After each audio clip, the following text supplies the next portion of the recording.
अस्सलामुअलैकुम। आज की वीडियो थोड़ी सी डिफरेंट है। हम एहराम के बारे में बात करेंगे।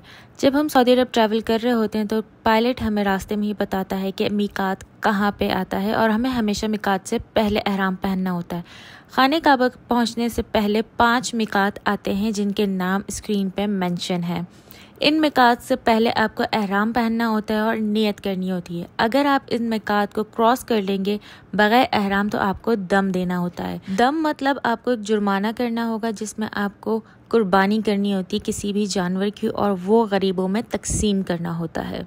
तो अब बात करते हैं कि एहराम किस तरह का होता है। आदमियों के लिए 2 एहराम के कपड़े होते हैं जो बगैर सिले हुए होते हैं। ऊपर वाले कपड़े को रिदा और नीचे वाले कपड़े को इजार कहते हैं। चप्पल आप पहन सकते हैं लेकिन आपका सर कवर नहीं होना चाहिए। एहराम पहनने का तरीका बहुत इजी है और बहुत कंफर्टेबल एहराम पहनने का तरीका ये है।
उम्मीद है अच्छे से समझ आया होगा।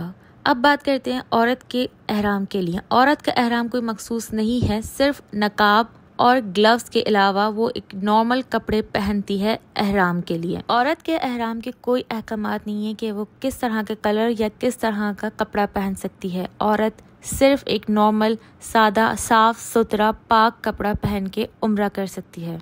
एहराम में क्या चीज़ मना है? किसी भी जगह के बाल तराशना या फिर नाखून काटना, किसी भी किस्म की खुशबू लगाना, आदमियों को सर कवर करना और आदमियों को किसी भी किस्म का सिला हुआ कपड़ा पहनना मना है।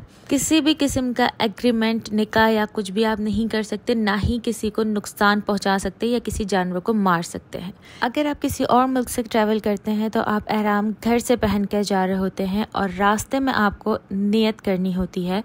उम्रे के लिए मिकात से पहले फ़्लाइट में आपको बताया जाता है मिकात किस जगह आता है और अगर आप बाय रोड ट्रैवल कर रहे हैं सऊदी अरब में ही तो आपको मिकात पे पहुंचकर आपको नियत करनी होती है और आप मिकात पर भी एहराम पहन सकते हैं।